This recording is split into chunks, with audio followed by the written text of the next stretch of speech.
ಇರ್ತಕ್ಕಂಥ ಒಂದು ಪವಿತ್ರವಾದಂತಹ ದಿನ. ಭಾರತಾದ್ಯಂತ ಇವತ್ತು ಹಬ್ಬ ಹರಿದಿನಗಳೇನೋ ಒಂದು ಮಹತ್ವಕರವಾದಂತಹ ಇವತ್ತು ದಿನ. ಇವತ್ತು ದೇಶದಾದ್ಯಂತ ನಮ್ಮ ಕರ್ನಾಟಕ ರಾಜ್ಯ ಅಲ್ಲದೆ ಮಕರ ಸಂಕ್ರಾಂತಿಯನ್ನು ಆಚರಿಸ್ತೀವಿ. ತಮಿಳುನಾಡಲ್ಲಿ ಪೊಂಗಲ್ ಇರ್ಬೋದು, ಅಥವಾ ಉತ್ತರ ಭಾರತದಲ್ಲಿ ಲಹರಿ ಅಂತ ಹೇಳ್ಬಿಟ್ಟು ಏನು ಆಚರಿಸ್ತಾರೆ. ಇವತ್ತು ಬಹಳ ಒಂದು ಪವಿತ್ರವಾದಂಥ ದಿನದಲ್ಲಿ ಒಂದು ವಿಶೇಷತೆ ತುಂಬಿಕೊಂಡಿದೆ. ಯಾಕೆಂತ ಹೇಳಿದ್ರೆ ಗಂಗಾಧರನನ್ನು ತಂದು ಇವತ್ತು ಗಿರಿಯ ಮೇಲೆ ಕೂಡಿಸಿದ್ದಾರೆ. ಆದರೆ ಇವತ್ತು ಕುಂಭಮೇಳ ನಡೀತಾ ಇದೆ. ಇವತ್ತು ಉತ್ತರ ಭಾರತದಲ್ಲಿ ಕುಂಭಮೇಳ, ಪವಿತ್ರ ಗಂಗೆಯ ಸ್ನಾನ ಮಹಾಕುಂಭ ನಡೀತಾ ಇರ್ತಕ್ಕಂಥದ್ದು.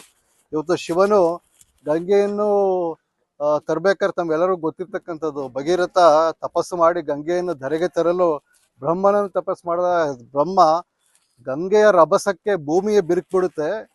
ಗಂಗೆನ ನೀನು ಧರೆಗೆ ತರಬೇಕು ಅಂತ ಹೇಳಿದ್ರೆ, ಭೂಮಿಗೆ ತರಬೇಕು ಅಂತ ಹೇಳಿದ್ರೆ ಶಿವನನ್ನು ಪ್ರಾರ್ಥನೆ ಮಾಡಬೇಕು. ಶಿವನನ್ನು ಪ್ರಾರ್ಥನೆ ಮಾಡಿದ್ರೆ ಮಾತ್ರ ಸುಗಮವಾಗಿ ಸಲೀಸಾಗಿ ಗಂಗೆನ ಹರಿಸ್ಲಿಕ್ಕೆ ಸಾಧ್ಯ. ಯಾಕೆಂದ್ರೆ ಭಗೀರಥರ ವಂಶಸ್ಥರು ಸುಮಾರು 60,000 ಅವರ ಹಿಂದಿನ ವಂಶಸ್ಥರು ಪಾಪದಿಂದ ಪಾಪಮುಕ್ತರಾಗಿ ಪುಣ್ಯಕ್ಕೆ ಒಂದು ಪುಣ್ಯ ಕಾಲಕ್ಕೆ ಪಾತ್ರರಾಗಿ ಸ್ವರ್ಗವಾಸಿಗಳಾಗಬೇಕು ಅಂತಕ್ಕಂಥದ್ದು ಭಗೀರಥನ ಒಂದು ಆಸೆ ಆಗಿತ್ತು. ಅದರಂತೆಯೇ ಭಗವಂತ ಶಿವನನ್ನು ಪ್ರಾರ್ಥನೆ ಮಾಡಿದಾಗ ಶಿವ ತನ್ನ ಜಡೆಯ ಅವತಾರದಲ್ಲಿ ಇರ್ತಕ್ಕಂಥ ಕೇಶವನ್ನು ಭೂಮಿಗೆ ಹರಡಿಸಿ ಗಂಗವನ್ನು ಸುಗಮವಾಗಿ ಭೂಮಿ ಮೇಲೆ ಹರಿಸ್ತಕ್ಕಂಥ ಒಂದು ಪ್ರಯತ್ನದಲ್ಲಿ ಭಗವಂತ ಯಶಸ್ವಿ ಆಗ್ತಾನೆ. ಗಂಗೆ ಸಲೀಸಾಗಿ ಸುಗಮವಾಗಿ ಭೂಮಿ ಮೇಲೆ ಹರಿದು ಎಲ್ಲರ ನಮ್ಮ ಏನೋ ನಾವು ಪುಣ್ಯ ನಮಗೆ ಸಿಗಬೇಕು, ದೊರಕಬೇಕು, ಒಂದು ಮೋಕ್ಷ ದೊರಕಬೇಕು ಅಂತಕ್ಕಂಥದ್ದು ಒಂದು ಅಭಿಲಾಷೆ ಎಲ್ಲರಿಗೂ ಏನಿರುತ್ತೆ. ಅದಕ್ಕೆ ಅನುಗುಣವಾಗಿ ಇವತ್ತು ಭಗೀರಥ ಗಂಗೆಯನ್ನು ಹರಿಸಿದ ಒಂದು ಕಾರಣ, ಇವತ್ತು ಶಿವನ ಕೇಶರಾಶಿಯಿಂದ ಬಂದಂತಹ ಗಂಗೆಗೆ ಗಂಗಾಧರ ಅಂತಕ್ಕಂಥದ್ದು ಒಂದು ಹೆಸರು ಬಂದಿರತಕ್ಕಂಥದ್ದು. ಈ ಗಂಗಾ ಅಂತ ಹೇಳಿದ್ರೆ ಗಂಗೆ ತಮ್ಮೆಲ್ಲರಿಗೂ ಗಂಗೆ ಮಾತೆ. ಧರ ಅಂತ ಹೇಳಿದ್ರೆ ಒಂದು ಕೇಶರಾಶಿಯಲ್ಲಿ ಒಂದು ಏನೋ ಗಂಗೆಯನ್ನು ಇಟ್ಕೊಂಡು ಧರೆಗೆ ಬಿಡ್ತಕ್ಕಂಥದ್ದು. ಅದಕ್ಕೆ ಒಂದು ಇವತ್ತು ಪವಿತ್ರವಾದಂಥ ದಿನ. ವಿಶೇಷತೆ ಅಂತೇಳಿ ಮಹಾಕುಂಭಮೇಳ ನಡೀತಾ ಇದೆ. ಇವತ್ತು 144 ವರ್ಷದ ನಂತರ ಮಹಾಕುಂಭಮೇಳ ಉತ್ತರ ಪ್ರದೇಶದಲ್ಲಿ ನಡೀತಿರ್ತಕ್ಕಂಥದ್ದು.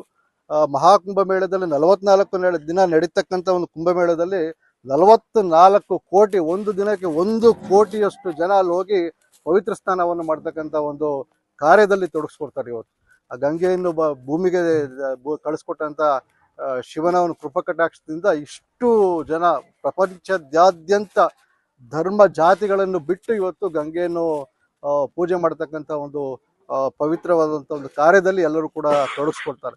ಇಂಥ ಒಂದು ಪವಿತ್ರವಾದಂಥ ದಿನದ ಮಕರ ಸಂಕ್ರಾಂತಿಯನ್ನು ಗಂಗಾಧರನನ್ನು ನಾವೆಲ್ಲರೂ ಕೂಡ ಆರಾಧನೆ ಮಾಡಿ ಪೂಜಿಸಿ ಒಂದು ದೈವ ಸಂಕಲ್ಪಕ್ಕೆ ಪಾತ್ರರಾಗಲು ನಾವೆಲ್ಲರೂ ಕೂಡ ಮುಂದಾಗಿದ್ದೀವಿ. ಎಲ್ಲರಿಗೂ ಕೂಡ ಶಿರದಾಡು ಗ್ರಾಮಸ್ಥರಲ್ಲದೆ ಅಕ್ಕಪಕ್ಕ ಇರತಕ್ಕಂಥ ಎಲ್ಲ ಗ್ರಾಮಸ್ಥರುಗಳು ಭಗವಂತ ಒಳ್ಳೆಯದನ್ನು ಮಾಡಲಿ. ಈ ಒಂದು ಭಾಗದಲ್ಲಿ ಮುಂದೆನೂ ಕೂಡ ಇದೇ ರೀತಿ ಮಳೆ ಬೆಳೆಯಾಗಿ ಶ್ರೇಯಸ್ಸು ಎಲ್ಲರಿಗೂ ಕೂಡ ಭಗವಂತ ತರಲಿ ಅಂತಕ್ಕಂಥ ಒಂದು ಪ್ರಾರ್ಥನೆಯನ್ನು ಮಾಡ್ತಾ, ಈ ಒಂದು ಪ್ರಯತ್ನದಲ್ಲಿ ಇನ್ನೂ ಸಾಕಷ್ಟು ಅಭಿವೃದ್ಧಿ ಕಾರ್ಯಗಳು ಈ ಒಂದು ಪ್ರದೇಶದಲ್ಲಿ ಇವತ್ತು ಆಗಬೇಕಾಗಿದೆ. ಇವತ್ತು ಇಷ್ಟು ಮಟ್ಟಿಗೆ ನಂದೀಶಣ್ಣ ಅವರು, ಅವ್ರ ಸಹೋದ್ಯೋಗಿಗಳು, ಸನ್ಮಿತ್ರರು ಎಲ್ಲರೂ ಕೂಡ ಸೇರಿ ಇಷ್ಟು ಮಟ್ಟಿಗೆ ಒಂದು ಕಾರ್ಯದಲ್ಲಿ ಅವರು ಯಶಸ್ವಿಯಾಗಿದ್ದಾರೆ. ಮುಂದೆ ಕೂಡ ನಾವೆಲ್ಲರೂ ಕೂಡ ಕೈ ಜೋಡಿಸಿ ಇದು ಇನ್ನೂ ಮುಂದೆ ತೆಗೆದುಕೊಂಡು ಹೋಗ್ತಕ್ಕಂಥದ್ದು, ಅಭಿವೃದ್ಧಿ ಮಾಡ್ತಕ್ಕಂಥದ್ದು, ಒಳ್ಳೆಯ ಒಂದು ತಂಗುದಾಣ ಇದು ಪ್ರವಾಸೋದ್ಯಮದ ಇಲಾಖೆಯಿಂದ ಒಂದು ಅಭಿವೃದ್ಧಿ ಆಗಬೇಕಾಗಿರ್ತಕ್ಕಂಥ ಒಂದು ಕಾರ್ಯ ಕೂಡ ಇಲ್ಲಿ ಆಗಬೇಕಾಗಿದೆ. ಮಾನ್ಯ ಶಾಸಕರಿದ್ದಾರೆ, ಸಂಸದರಿದ್ದಾರೆ, ಅವರೆಲ್ಲರೂ ಕೂಡ ಒಂದು ಸಹಕಾರದಿಂದ ಮುಂದಿನ ದಿನಗಳಲ್ಲಿ ಇನ್ನೂ ಹೆಚ್ಚು ಅಭಿವೃದ್ಧಿ ಆಗುತ್ತೆ ಅಂತಕ್ಕಂಥದ್ದು ಒಂದು ಅಭಿಲಾಷೆ ಕೂಡ ನನಗೂ ಇದೆ.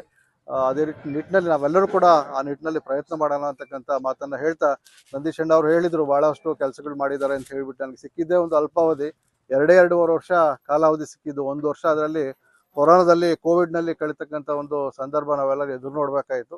ಇನ್ನು ಸಿಕ್ತಕ್ಕಂಥ 1 ವರ್ಷ ಅವಧಿನಲ್ಲಿ ಈ ಶಿರಾ ತಾಲೂಕಿನಲ್ಲಿ 288 ಹಳ್ಳಿನಲ್ಲಿ ಯಾವುದೇ ಗ್ರಾಮದಲ್ಲಿ ರಾಜೇಶ್ ಗೌಡನ್ ಕರ್ಕೊಂಡೋಗಿ ನಿಲ್ಸಿದ್ರು ಆ ಹಳ್ಳಿನಲ್ಲಿ ಈ ಕೆಲಸ ನಾನು ಮಾಡಿದ್ದೀನಿ ಅಂತ ತೋರಿಸ್ತೀನಿ.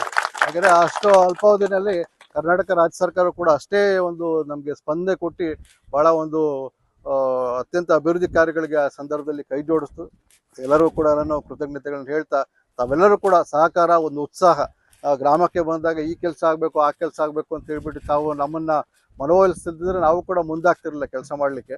ಒಂದು ಉತ್ಸಾಹ ಕೂಡ ಬರ್ತಿರ್ಲಿಲ್ಲ.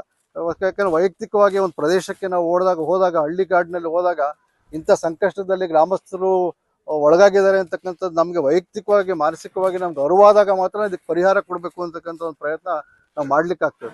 ಆ ಪ್ರಯತ್ನ ಮಾಡಿದೆ, ಪ್ರಯತ್ನದ ಜೊತೆ ಸರ್ಕಾರ ಕೂಡ ಹಾಗೆ ಸ್ಪಂದನೆ ಕೊಡ್ತು.